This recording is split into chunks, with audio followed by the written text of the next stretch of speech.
Praise lord. అందరికి వందనాలు. యోహాను సువార్త 8వ అధ్యాయము 36వ వచనము.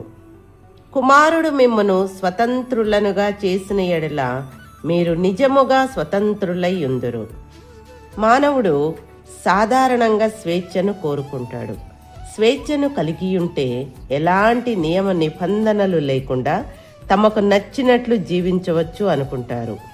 దేవుడు ఆదిలో మానవుని ఆయన రూపంలో మహిమతో నిర్మించినప్పుడు వారికి స్వేచ్ఛను అనుగ్రహించాడు.